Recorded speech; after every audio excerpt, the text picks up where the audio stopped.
What's up, guys? Welcome into an off-season edition of Chargers Weekly. As always, joined by Matt Money Smith. And, buddy, I just got to Hawaii. I'm ready for the vacation, but we can't leave the people hanging, man. I don't care if it's July 6th. We got to talk Chargers football, right? Absolutely. Especially, look, I mean, it's the off-season, but I don't know if you want to call it a huge move, but certainly one that impacts the Chargers. They'll play the Browns in Week 5, so we got a little bit of NFL news today. And I think it's all the speculation about well, could Baker play the season? And no, it'll probably be Jacoby Brissett that the Chargers are facing in Week 5 when they take on the Browns. Now that Baker's been traded to the Carolina Panthers, a team they will not see unless they should meet in the Super Bowl. Yes, we will not see Baker Mayfield in 2022. And I want to start with. So we did that mailbag last week, and everybody loved it. But my guy Matt tweeted us and said, I listened to this thing for 55 minutes, and I'm the only question that was not answered. And I looked and I checked, and Matt was correct. We didn't answer Matt's question. So one question. I told Matt, I off the rip, I would throw his question out to you. And it reads, you think J.C. Jackson will be just as good or even better than before, or will he have a slight drop-off from not being in that Pats system anymore? And remember, there have been many players who have fallen off after leaving the Pats, although I personally think JC will be just fine. I'll let you answer this. I think Brandon Staley identified him as his type of corner. I don't think we'll see a drop-off in JC Jackson's game. It's a fair question. I mean, look, it's a good question from Matt because we have routinely seen Bill Belichick not pay guys that are getting ready to cash in. I mean, he has done that regularly throughout his entire career with the Patriots. 20 plus years he's been doing this, and Matt is right. They go to other places and they just don't thrive like they did. And whether it's a wide receiver, tight ends, even to some degree, I mean, offensive linemen. Tooney's been pretty good. I think he's been pretty good in Kansas City. Solder has not been good in New York. So it's a fair question. I think the difference with Jackson is that he's just getting into his prime. And corners are different. Corners, could it be system? Sure. I think about, help me out. Who am I thinking of from Carolina that went to Washington and failed miserably? Josh Norman, right? The corner, he was a zone corner only. He was a boundary corner. And look, it's funny. It was the exact opposite with Asamoah, who was a man corner. He goes to Philadelphia and they ask him to become a boundary corner. And so I think Brandon Staley is very scheme specific. He's going to run what he runs, and he's going to know what corners are going to thrive in his scheme, in his style of defense. So look, if I'm projecting Jason better than he was in New England, I think that's probably a little irresponsible. The guy was in the conversation as the best corner in the NFL. Could he hit that? Sure. But at the same time, I think, look, if he plays at the same level or even they're fine.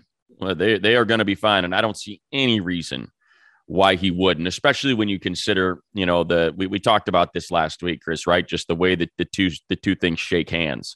The defensive line and the defensive secondary. The fact that J.C. Jackson's playing behind a defensive line that's going to have a rotation of Joey Bosa, Khalil Mack, Kyle Van Noy, Chris Rumph, who we all believe is going to take a big jump this year, Morgan Fox in the middle, Jerry Tillery getting that pass rush from the middle.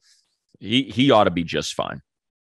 Yeah, I agree with you. And, you could say the Pat system, and Matt's correct. And, you could point out all the guys that you mentioned, but the Pats defense didn't have Derwin James and Joey Bosa and Khalil Mack. So from that perspective, maybe JC has a better year, but I don't know how you have a better year when you lead the league in interceptions virtually season in and season out. Exactly.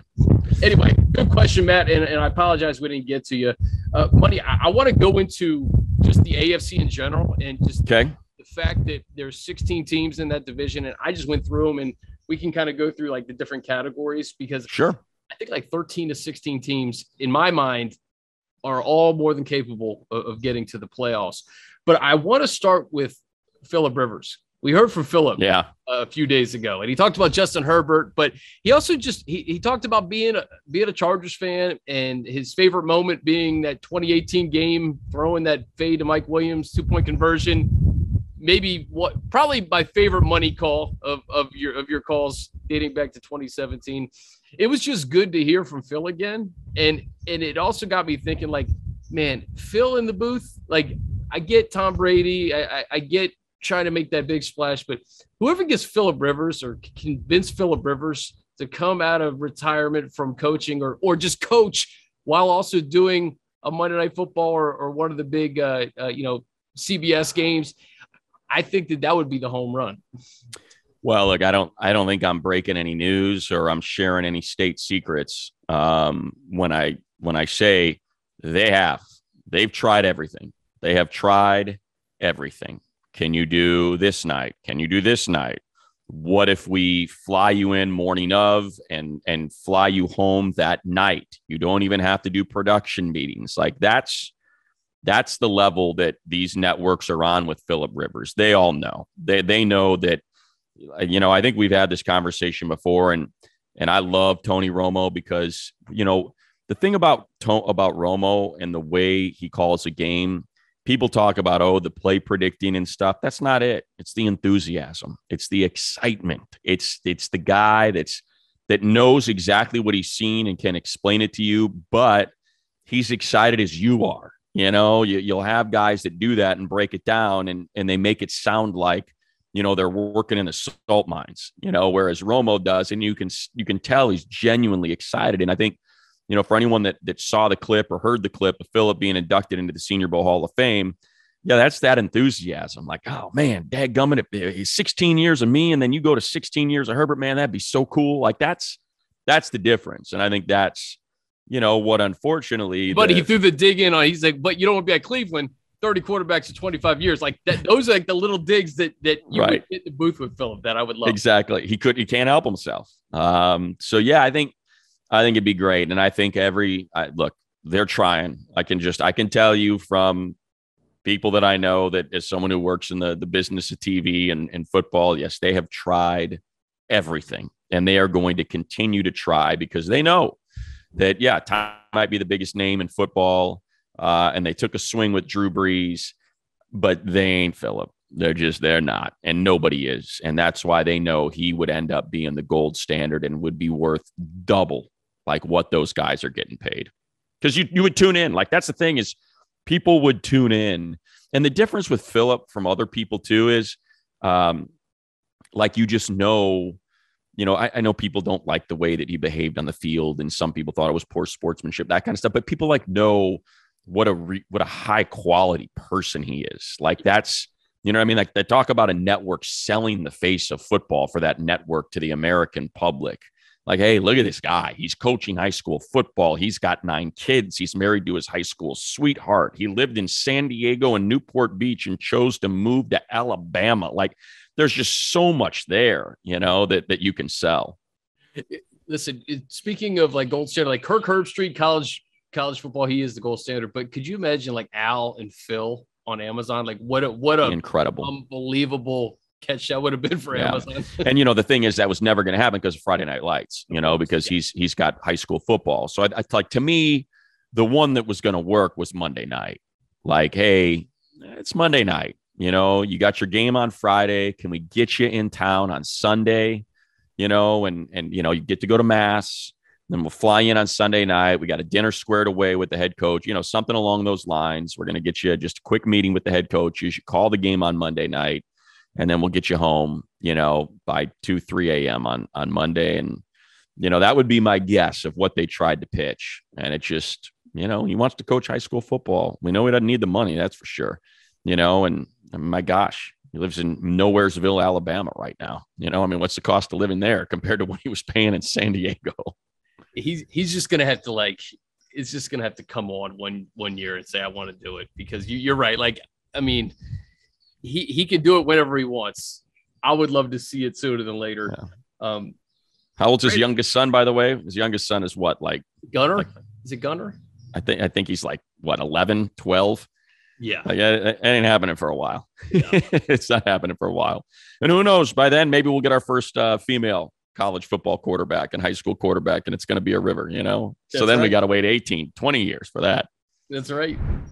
Phillip was news this week, but Brandon Staley money also at Wimbledon. I thought that was pretty cool. Yeah, look, I think it kind of speaks to, how Brandon coaches, how Coach Staley coaches and what he's always kind of looking for an edge. For those people that saw the interview, I think it was on the Tennis Channel, if I remember right, when he was with Maria Navratilova, and had kind of shared sort of look, he's a fan of tennis. He said he grew up playing tennis, was a very good tennis player, and had to choose between football and tennis. So that's obviously the impetus of it and the driving force behind it. Of course, if you like tennis, you got to go to Wimbledon. Sure. But he pointed out that it was Rafa, that he got to go to a Nadal practice, that it's just, everybody knows that Nadal is just a grinder. Nobody works harder. It is all about the grind, and said he wanted to see it, personally, and wanted to share that with his players. And I'm sure it's an experience that he's going to find some coaching points out of. And look, man, that's what I'd want out of my head coach. He's not just going to Wimbledon to hang out with his wife and enjoy a spot in the UK and maybe cruise around England and hang out in London and go to Wimbledon and rub elbows with the fancy folk. But, there's a coaching mission that's there as well. And I think there's a lot to take away, especially if anybody saw the match today with Rafa and Fritz and just that grind, man. A 4+ hour match, 5 sets, looked like the chips were down. He was going to get bounced in that 4th set, and he rallies, and now he's on to the semis against Kyrgios, pretty much the antithesis of Rafa, a guy that's got all the talent in the world, and he's a freaking lunkhead. But that's why I love him. The thing that Staley is so good at is that messaging beyond football. And tennis is that perfect game. It's such a mental game, right? And I think that's the type of edge he wants to bring to this Chargers team, is that mental edge. And Rafa is the perfect example of that. Do you remember, I think it was at Indian Wells where he brought Herbert and Staley to a Rafa match, right? Bring his captains there to see what it's like up close, to see one of the best of all time. Yeah. And I think, look, I don't know how that goes. I'm not sure how the guys are feeling out in the desert. I don't know. I think it probably depends on what the weather's like. If you're cooking, particularly a hot day and you're watching tennis for 2.5, 3 hours, I don't know how that goes over. But yeah, love it. Absolutely love it. Take the captains out there and see. Look, I don't think it's not self-help books try to sell stuff like this, but it's not hard. Find things that are successful, individuals that are successful, and figure out why. Whether that's watching TikToks to see why these things got so many likes and have traction, or if it's, a titan of industry, or if it's an athlete, try to crack that code. What is it they're doing that might be different from everybody else that gives them that edge? And I love that about Coach Staley. Yeah. Also, shout out to Keenan Allen for getting married, and Sebastian Joseph Day. We got some weddings this off season too. Just mixing it all in, It's certainly good for them. Get your wedding in the off season, make it a destination for your teammates, little vacation for everybody to enjoy, get together, bond in the off season. And obviously congratulations to those two. And may they find eternal happiness with their beautiful wives. Amen to that. All right. You mentioned Baker Mayfield off the top, and it got me thinking, money, just looking at the AFC, all 16 teams. I was just messing around on the plane, and I was like, you know what? I'm going to put all 16 teams into 4 buckets. Okay. Locked to make the playoffs, likely to make the playoffs, a bubble team, and not likely to make the playoffs. Okay. I'll start from the bottom. And what's funny about these 3 teams is I actually like, and I think that their quarterbacks could be pretty good this year. The Jets, the Jags, and the Texans, right? We saw Davis Mills last year. I think Davis Mills could be a pretty decent player. Trevor Lawrence with Doug Peterson in year 2. Zach Wilson with the Jets. I like all 3 of those quarterbacks, but I just don't see a place for any of those teams in the postseason in 2022. Am I wrong? The only one that I might think about is the Jags, just because, the way they built up that defense with all those linebackers in division to slow down the run game of Tennessee, to slow down the run game of Indianapolis, and put it on those quarterbacks. And if they're able to do that, It's a winnable division. You're right. Yeah, I think that's the only one. I think the Texans are a long way away, but I think the way the Jags filled their holes on defense and free agency, I'm a big believer in Trevor Lawrence. I think he's going to be an exceptional quarterback. So those would be the only two. That would be the only one. I'm with you with the Texans. I think just in a division with the Bills and the Patriots and the Dolphins, there's still a gap there for the Jets. All right, Money, I have 5 teams in my bubble category, and you mentioned the Browns off the top, Baker Mayfield getting traded to the Panthers. They're almost like a fringe, not likely bubble team, but let me list these teams, and you can kind of give me your thoughts. Browns, Steelers, Raiders, Dolphins, and Colts. I'd put the Titans in there. I think with the departure of A.J. Brown. The Titans are at the bottom. They're like in the likely category because of what they did last year. But you're right. I think, I'm trying to figure out if I think I might like the Colts better in that division than the Titans, just kind of with their losses. That's a tough one for me. So, yeah, I think you're right. You either put both the Colts. I think you put both the Colts and Titans in a category. Whether that's, likely not, you know what I mean? Like, to me, that's only one of those teams is going. In my opinion. So even though the Titans had the best record in the AFC last year, it was so fluky. A lot of that was fluky. And you just saw the way the playoffs went. I think we all felt like that was a real possibility. I'm with you on the Steelers just because, we don't know who's going to be quarterback. And certainly if it's Mitch Trubisky or Mason Rudolph, we don't feel great about that. And we don't know if Kenny Pickett's ready yet. But then you're doubting Mike Tomlin, which is foolish, because the guy's never had a losing record in his freaking career. So, and then the Dolphins are in there, you said? Yeah, I put the Dolphins in the bubble. I think so too. I think until we see, there's just so much unproven. The is Tua really ready, and is Mike McDaniel ready to be a head coach? There's a lot there.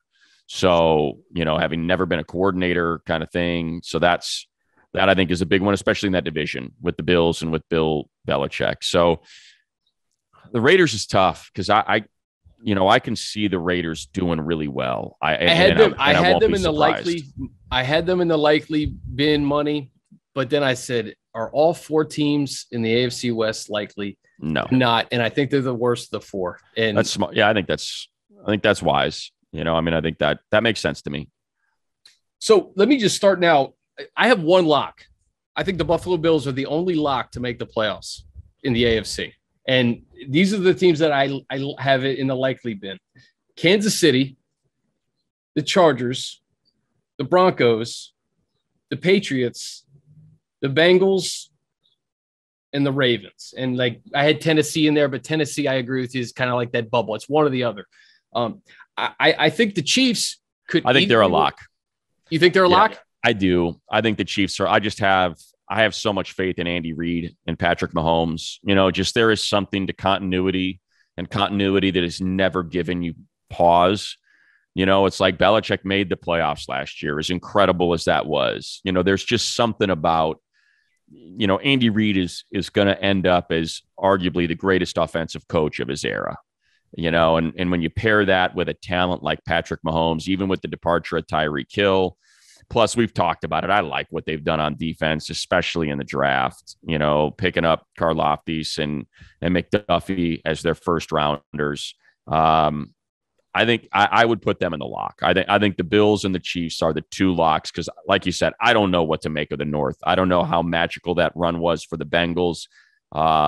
Their plus 84 point differential was the 4th. It was the best in the division by far. The Steelers were next, or the Steelers were a minus 55, the Browns a minus, 22. So I don't know what the Ravens are. Lamar Jackson worries me with the injury thing. If he goes down, which he has, in the past, that team can't function without him. And that's stupid to say because Huntley played pretty darn well in his absence. So, oof. They were just, they got decimated, man. Every position. Yeah, I would be apt to put them in the lock. They lost 6 games to close the season, and all they needed to do was win 1, and they would have got in. Yeah. So I'm going to put, I'm going to do that. I'm going to have 3 locks: Chiefs, Bills, Ravens. I'm going to put those 3 in as locks. All right. So my devil's advocate to the Chiefs, and I literally have nothing really to back myself up on this because they win the division every single year.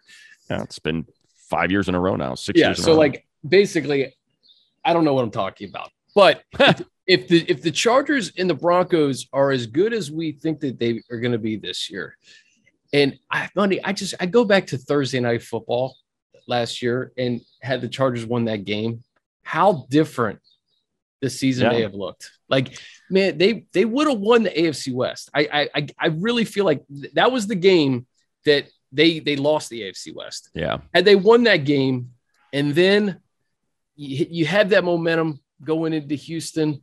I don't know. I think the one thing that I would push back on that is just, it's really hard to win with the struggles they had on their run D and on third down. It's just hard to win, and I think that's my only concern. But yeah, look, you win that, you're in first place, you own the tiebreaker because you sweep the regular season series. Maybe there's so much momentum coming out of that the Texans game doesn't happen, that you're riding such a high that, but remember that was a COVID game, where guys are getting pulled off the plane, guys are getting pulled off the field. It was Christmas Day. It was such a weird game. And I don't know how that game goes differently. But yeah, I mean, so here's my thing with the Chiefs. Like, I look at that line. Chris Jones is in the conversation as the second best defensive tackle in the league, behind, and he is a force. If you get just average Frank Clark, and then Nick Bolton was exceptional last year, exceptional as a rookie. Willie Gay, when he's healthy, has been effective. Juan Thornhill has been very good. His rookie year, he was really good before he got hurt in that game against the Chargers. It's safety.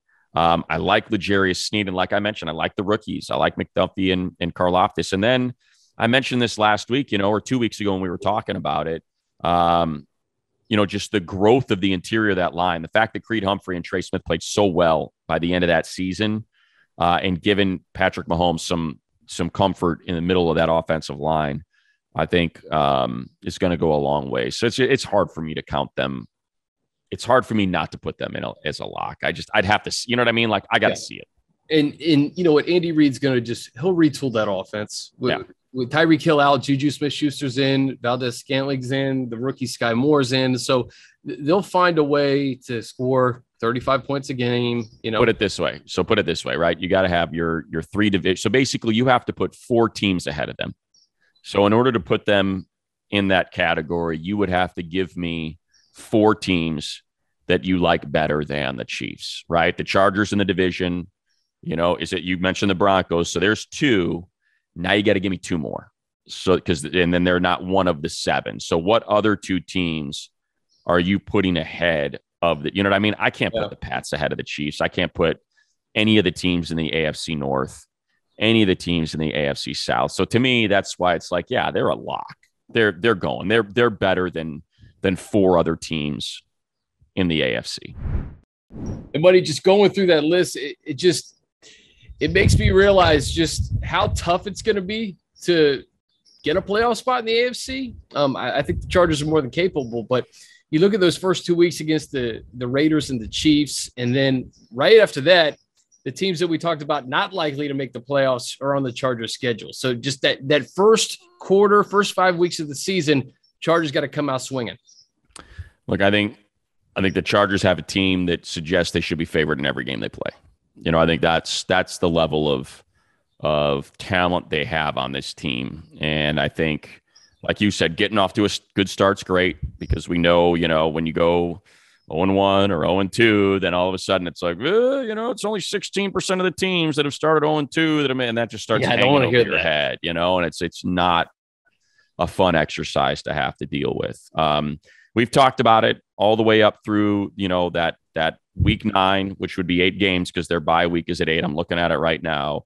Vegas, Kansas City on the short week, Jacksonville, Houston, Cleveland, Denver at home, Seattle at home, at Atlanta. Like it's a pretty good start. And then when you go to the back end and you've got at Vegas, Miami, Tennessee, at Indy, LA, at Denver, like win equity. It's going to be important, and you're hoping that your team is healthy. I'll say, it's interesting, just to steal some content from ESPN. Jeremy Fowler wrote the article about the best pass rushers per execs and scouts that were polled, and there were only 2 teams that had 2 players in the top 10. And it goes back to our conversation about what do we do with the Raiders? Max Crosby and Chandler Jones were in there. Crosby at 5, Chandler Jones at 7. The only other team, of course, Chargers, Joey Bosa at 4 and Khalil Mack at 9. So that's where that's where the Raiders thing can get tough, is when you have a pair of you got Chubb and Gregory too, money. Exactly. Chubb and Gregory. Exactly. But I do think those 2 are a notch below. I think those 2 are a notch below Watt, Mack, and Crosby and Jones. They're good, and they're but Gregory has not been able to stay healthy. He's been suspended. He's got a couple strikes against him. That's hanging over his head. And Chubb has not been, I think, as dominant as advertised, when he first got drafted to be paired with Von Miller, because he can't stay healthy either. But look, it's tough. We've talked about it. The AFC is nasty. It's a gauntlet. It's going to be a rough go. And we just continue to speculate as we're, the day we record this, we're 3 weeks out. In 3 weeks, we'll be a Jack Hammett, watching these guys starting to get after it. And man, I cannot wait. This is our last month without football. We will have 3 games, in August. We'll have joint practices, a couple of them, Rams and Cowboys. And man, I cannot wait to get them out there. So it's not just us putting together lists and answering mailbag questions, doing it from Hawaii, but instead we're doing it from Jack Hammett, or we're doing it from the facility, and we're having some serious 53-man roster, depth chart, all that sort of stuff conversations. And if you hung with this late in the podcast, you're a dedicated Charger fan. Yeah. And we appreciate you. Certainly. Technical action, but hey, you're in Hawaii and you're still doing it. I was in Hawaii last week and we still did it. So look, we love doing it. We love delivering it to the people. A little inside baseball. We're going to have a very seamless podcast for you. I've cut out 4 different times during this podcast. I don't know if you'll notice. You may notice, but I've cut out 4 different times. And we can hear the trade wins. I appreciate it. We can hear the trade wins. You are recording this at 6 p.m. your time. You're coming up on a sunset around 7:15. Get out on that beach with your wife and enjoy Hawaii, for goodness sakes. Get the heck out of here. All right, buddy. Appreciate you. Appreciate you guys listening. This has been Chargers Weekly. We'll see you next week. As Money said, 3 weeks to camp.